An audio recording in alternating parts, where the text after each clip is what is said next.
तो पीछे कई दिनों से ईरान और अमेरिका में हमने देखा कि किस तरह से खींचतान मची हुई है। दोनों अपनी अपनी बातों पर अड़े हुए हैं। प्रस्ताव भेज दिया गया है, लेकिन उस प्रस्ताव का ईरान ने जो जवाब दिया है उससे अमेरिका और डोनाल्ड ट्रंप खुश नहीं है और इसीलिए वो धमकी दे रहे हैं कि कभी भी हमला हो सकता है।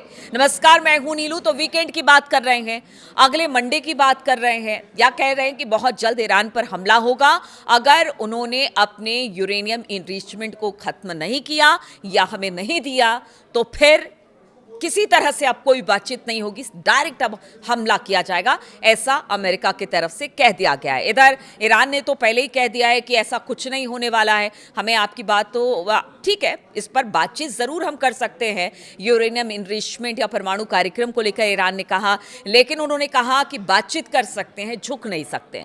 तो देखिए, डेडलॉक की स्थिति बनी हुई है।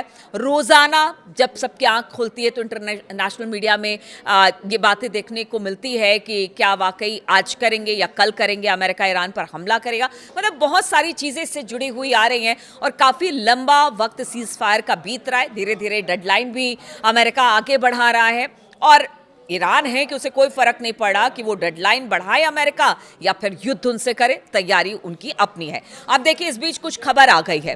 अमेरिकी मीडिया रिपोर्ट्स के अनुसार जो ट्रंप प्रशासन है उन्होंने ईरान के खिलाफ एक बार फिर से मिलिट्री स्ट्राइक शुरू करने की तैयारी शुरू कर दी है और ये योजना ऐसे समय में बन रही है जब मध्यस्थ, यानी आपने देखा कि पाकिस्तान के विदेश मंत्री किस तरह से ईरान गए हैं और वहां पर बातचीत हो रही है और बातचीत करके कोशिश की जाएगी कि दोनों के बीच में मध्यस्थता की जाए। पाकिस्तान पहले से भी मध्यस्थता करता रहा है सीज फायर के बाद और कोशिश यही की जा रही है कि किसी तरह से दोनों के बीच में सहमति बन जाए।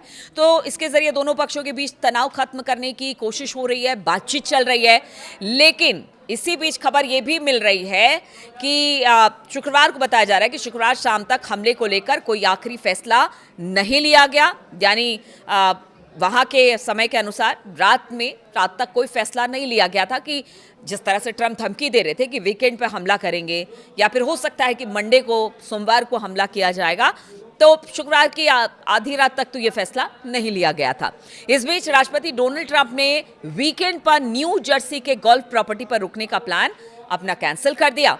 अगर सीबीएस न्यूज के मुताबिक बात की जाए तो व्हाइट हाउस वो लौट गए और सीबीएस न्यूज ने के सूत्रों के हवाले से अगर उन्होंने अपने बताया कि अमेरिकी सेना और खुफिया विभाग कुछ सदस्यों ने संभावित हमलों को देखते हुए मेमोरियल डे के वीकेंड के लिए अपने प्लान कैंसिल कर दिए हैं।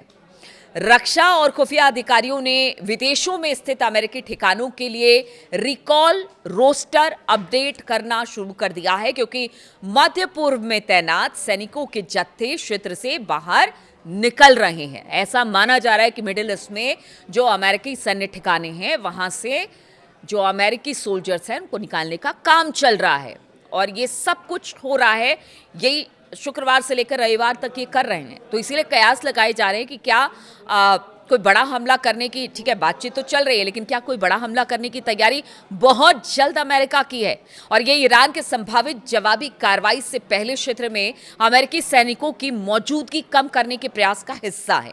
व्हाइट हाउस के प्रवक्ता अन्ना केली ने सीबीएस न्यूज को बताया कि ट्रंप ने अपनी रेड लाइन पूरी तरह से साफ कर दी है। ईरान कभी भी परमाणु हथियार नहीं रख सकता है, जैसा मैंने पहले आपको बताया, और वो जो इनरिच यूरेनियम है वो अपने पास नहीं रख सकता। राष्ट्रपति ट्रंप ने बार बार कहा कि अमेरिका ईरान के संवर्धित यूरेनियम को हासिल करेगा, यानी अगर आप नहीं देंगे तो हम छीन लेंगे। राष्ट्रपति ट्रंप हमेशा हर समय सभी विकल्प खुले रखने की बात भी कर रहे हैं और पेंटागन का काम है कि वो कमांडर इन चीफ के किसी भी फैसले को लागू करने के लिए तैयार बैठे हुए हैं। राष्ट्रपति ने साफ कर दिया कि अगर ईरान डील करने में नाकाम रहता है तो फिर उसके क्या नतीजे होंगे, ये बता दिया क्या। इसके पहले अगर बुधवार की बात की जाए तो बुधवार को ईरान ने इस्लामिक रिवोल्यूशनरी गार्ड कॉर्प्स यानी आईआरजीसी ने बुधवार को चेतावनी दी थी कि अगर अमेरिका या फिर इजराइल ने देश पर किसी तरह का कोई हमला किया तो फिर ये धीरे धीरे इसका दायरा युद्ध का सेकंड फेज में और ज्यादा बढ़ जाएगा। आईआरजीसी की धमकी ऐसे समय में आई जब वो हमले की बात कर रहा है जिसकी कल्पना भी डोनाल्ड ट्रंप ने नहीं की थी। उनको लग रहा था बातचीत शायद ईरान मान जाए उनकी बातों को। ईरान और अमेरिका इसराइल के बीच हम आपको बता दें 40 दिनों तक चले भीषण युद्ध के बाद अप्रैल की शुरुआत में दोनों पक्ष समझौते पर सहमत हुए थे। तेहरान इस समय अमेरिका के ताज़ा प्रस्ताव की समीक्षा कर रहा है जिसके तहत युद्ध खत्म करने के लिए समझौता किया जा सकता है। ये प्रस्ताव बुधवार को ईरान को भेज दिया गया था और इसे अंतिम प्रस्ताव अमेरिका ने कहा था। इसके साथ ही अगर बात की जाए तो चेतावनी भी दी गई है कि अगर ईरान ने ये आखिरी प्रस्ताव भी ठुकरा दिया तो फिर हमले शुरू हो जाएंगे। और इसी को लेकर अब कहा यह जा रहा है कि जो मिडिल ईस्ट में अमेरिका के सैनिक हैं उनको हटाने का काम किया जा रहा है। रविवार तक ये काम किया जाएगा क्योंकि वीकेंड की बात हो रही है या फिर वीकेंड के दूसरे दिन यानी मंडे की बात हो रही है कि शायद हमला हो जाए। देखिए, बात तो बहुत दिन से हमले की कर रहे हैं ट्रंप, लेकिन हर बार सीज फायर बढ़ा देते हैं। हर बार कहते हैं कि मुझे इसने कहा उसने कहा, इसलिए बातचीत फिर से शुरू करें। तो क्या इस बार भी जो वीकेंड की धमकी है वो सिर्फ एक कोरी बातें ही हैं या वाकई अब अमेरिका ने मन बना लिया है कि वो ईरान पर हमला करेगा? इधर ईरान ने तो साफ साफ कह दिया है कि इस बार जो लड़ाई दूसरे फेज की होगी वो इतनी भीषण होगी कि आप सोच भी नहीं सकते। अभी तो मिडिल ईस्ट के कई ऐसे देश हैं जिनको निशाना बनाया गया है, लेकिन अब इसका दायरा बढ़ेगा। मिडिल ईस्ट के बाद कहाँ कहाँ और हमले होंगे ये हम भी नहीं बता पाएंगे और आप ना सोच पाएंगे, ऐसा ईरान का कहना है। अब देखना होगा कि बातचीत चल रही है, पाकिस्तान मध्यस्थता कर रहा है, कोशिश पूरी दुनिया की यही है कि बातचीत सफल हो जाए, बातचीत ठीक ठाक हो जाए, हॉर्मुज़ खुल जाए, संकट खत्म हो जाए। लेकिन ट्रंप का क्या करेंगे आप?